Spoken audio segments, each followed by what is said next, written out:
What up, guys? So today I'm going to show you how to do a leather axe sheath. As you can see, I have 3 different axes here. Here's a hatchet. So it was one of my grandpa's really old ones that I restored. Made a new hatchet for it. Works out awesome. I love this style of this style of sheath because it doesn't wrap around the whole thing. It's freestanding, so I can put it in a belt loop. And I can just pull it out whenever I need to, set it down somewhere, and I don't have to worry about it being attached to me all the time. This is one of my hand hatchets that I have. Same kind of concept. Works out really nice. This is a tomahawk that I have, cold steel. This is just a little different style where I just use rivets instead of sewing down the sheath. Doesn't really matter. They're both going to hold it really well. This style where you sew does look better. This is quick and easy. So what we're going to do is I'm going to remake a new sheath for this guy, and I'm probably going to do it in black. So to make the sheath, I'm basically going to use this as a reference, but you really have to use the axe for it. And all you need to do to get the shape is a piece of paper. It's super easy. I will show you how to do that. First, actually, I'm going to bring, I have kind of a leather working board that I put together here, and it's just basswood, so it's nice and soft. So when I'm doing hammering or whatever, it's not going to damage the leather as much. So, take the axe, we're going to fold this piece of paper in half here. Alright, and so this is really nice because the top of the axe is super flat, as you can see, so it's going to go really nicely, and all you got to do is tuck it right where you're wanting, so you can see here. All you're doing is that. Okay, you're folding it where you're wanting the axe or the sheath to sit on the axe itself, right? Okay, so once you got it all lined up there, all you're going to do is you got to kind of hold things pretty flat here, make sure nothing moves. Grab a pen, see if it works, there we go, and you're going to trace the outline, not the top because the top it's there, it's going to be flat. You want to trace, oh see I screwed it up already, and you're going to trace around the axe. If I can get a better view of this here. So we'll trace down the bottom here, right up against it. It doesn't need to be gapped right now. And coming over here. Okay, so that's just tracing exactly where the blade itself is going to be sitting.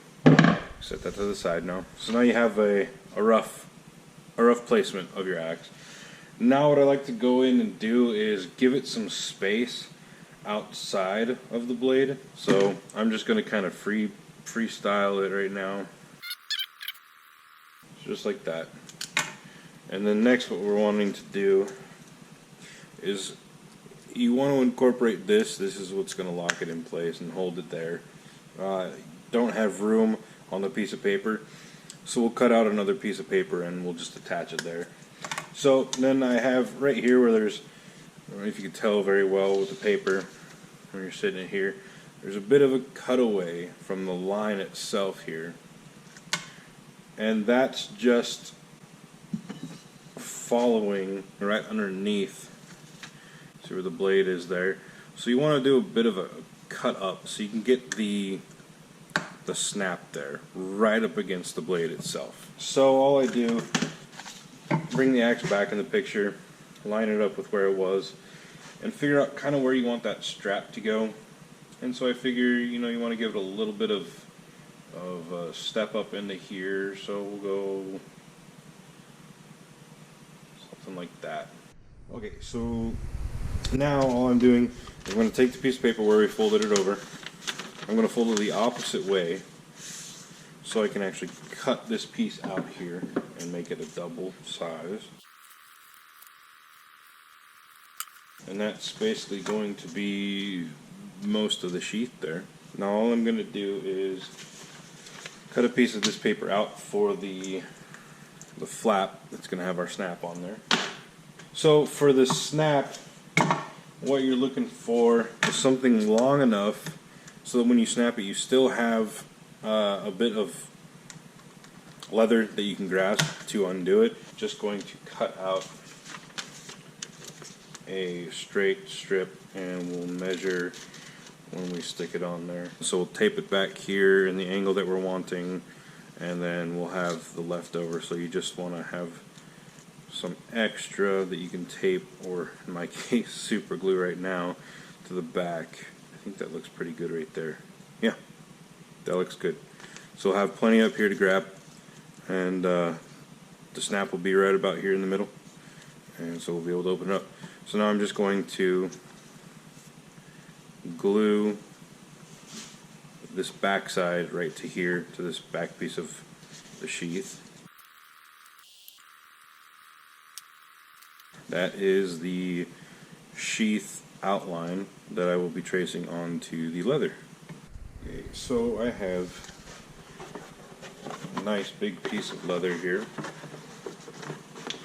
and we're just going to find the best area that this will fit. And actually that's looking pretty darn good right there. I just cut this bit off here. Yeah, actually I'm just going to do that. That'll be nice and quick. Alright, let's get this big piece out of the way. When I'm doing this, and I've messed this up a lot, you really want to pay attention. So this is going to be the outside of the sheath, and I'll even write it down. So outside, when you line this up, you want to make sure that that's the spot that's sticking up that you're tracing, or if you're tracing from the inside, make sure that outside is pointed down. As I was saying, you get the underside that's going to be touching the leather. You want it to be on this rougher side of the leather versus the smooth. The smooth is going to be on the outside, and that's going to be what's the nice finish. Anyway, so I'm going to use a Sharpie to trace it on the thin Sharpies. Just hold down the piece of leather, trace it out.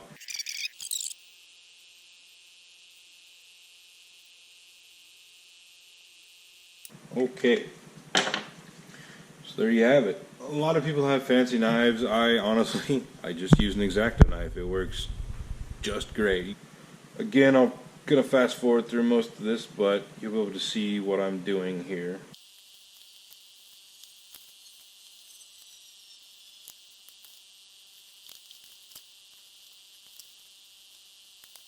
So there it is. I'm going to now wet the leather, because leather itself is not very pliable unless it becomes wet. All you got to do that is grab a sponge and some water.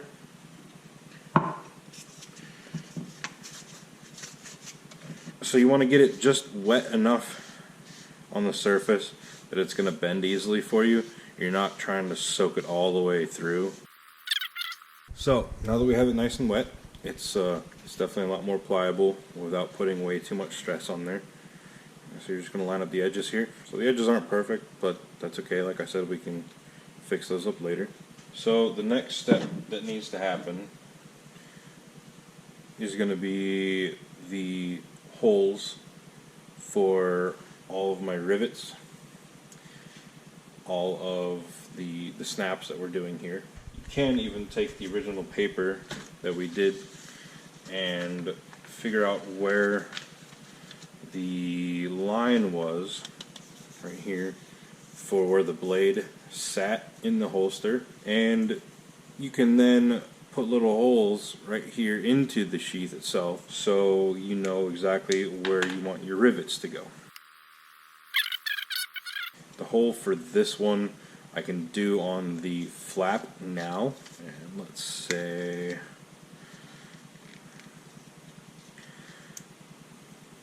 about there. I think that'll give us plenty of room above it. So now I'm going to just punch these holes out here. I'm going to punch these all the way through so when I use my hole puncher it doesn't leave this big flat mark on the outside. So we'll be punching from the outside in so it'll look clean. So I'm just poking a hole all the way through so I can see where it is. Perfect. Okay. So I'm just picking the hole size on my hole punch.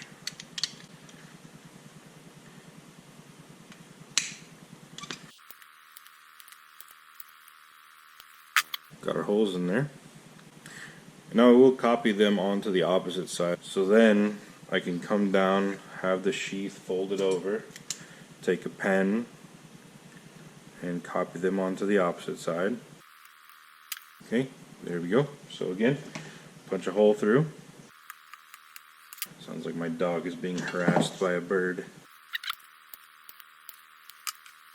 There we go. Get your holes there. So now we can dye the leather after it dries out a little bit. So that's all I'm going to do is let it dry a bit so that moisture gets out and the leather actually, or the dye takes the leather evenly. Hey buddy, what you doing? Beautiful day today, holy cow. Awesome day. Hi buddy. What are you doing? I'm gonna go check on the greenhouse while I'm waiting for the leather. Oh yeah, it's pretty hot. Phew.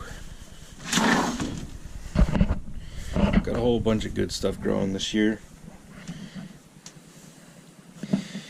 Tomatoes, spinach, oh, I don't even know, arugula, watermelons over here we're going to try in Alaska, right?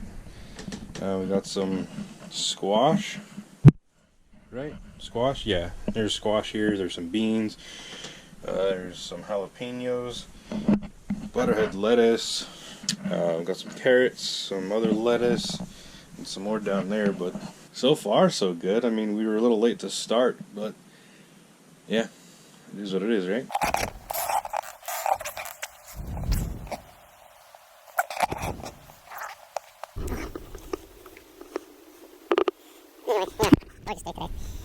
Can't complain.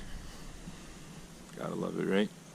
Alright, so I actually ended up just taking a little bit of a lunch break while this dyed, but it's almost all the way dry. It'd be good for us to dye. I'm using this. This is a wool dauber. This is specifically made for like leather dyes. All I'm going to do is just dip this in, get it all saturated. Okay, I'm going to be doing this a few times because black takes a while to really soak in and get that good black color.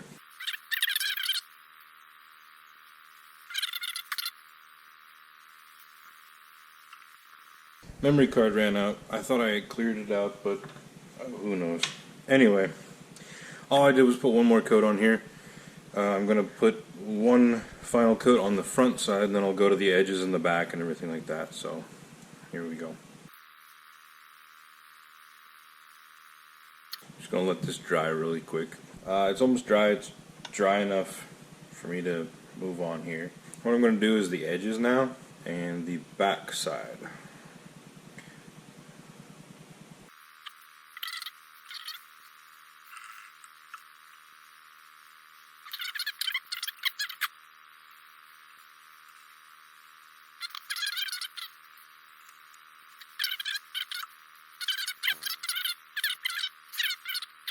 Do one final little coating on the front here.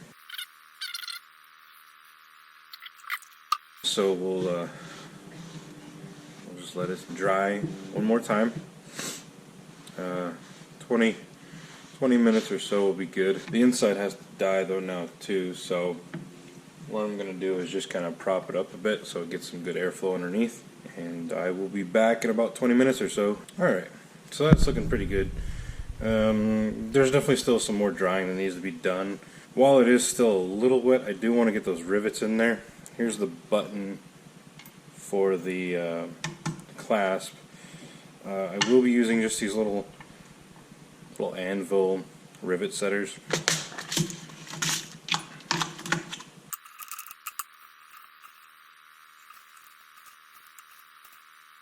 I'm actually going to be using a steel anvil. Yeah. Right now I'm going to get my tomahawk, put it in there, kind of get a feel for where the snap is going to be on it, and I will put a hole, so about there. Alright, that looks good. Okay, so put one through that side, the cap over here, click it in place. I want to set it up so it's right. Okay, one done. 5, 6, 7-ish more to go. Okay.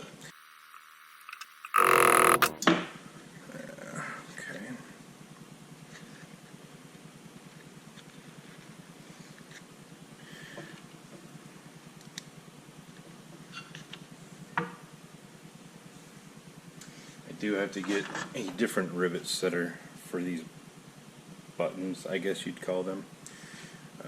Anyway.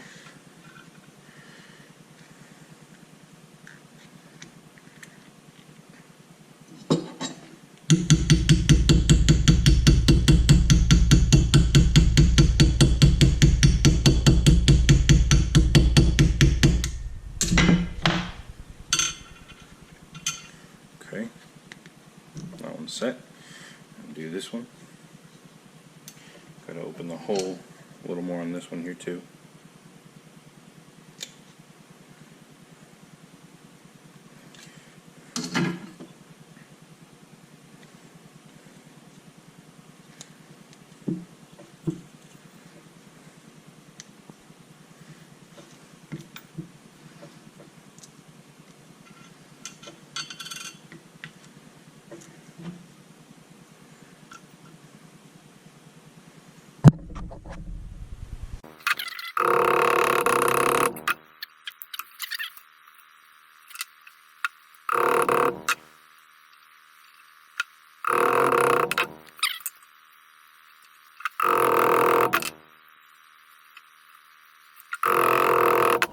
Okay, everything fits nice.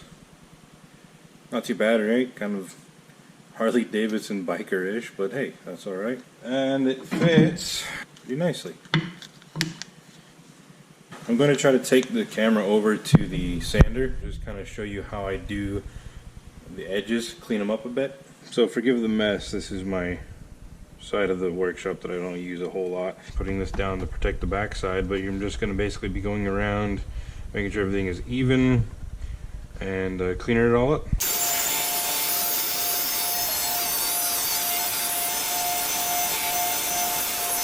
So we got it all cleaned up.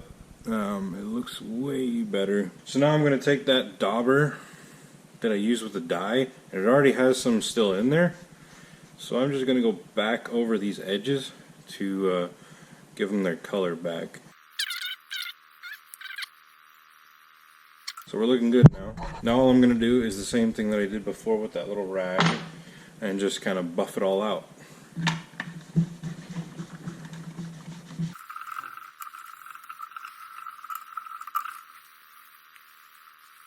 There you go, there's that nice sheen to it. It's looking way better already. So I'm going to put it on the tomahawk.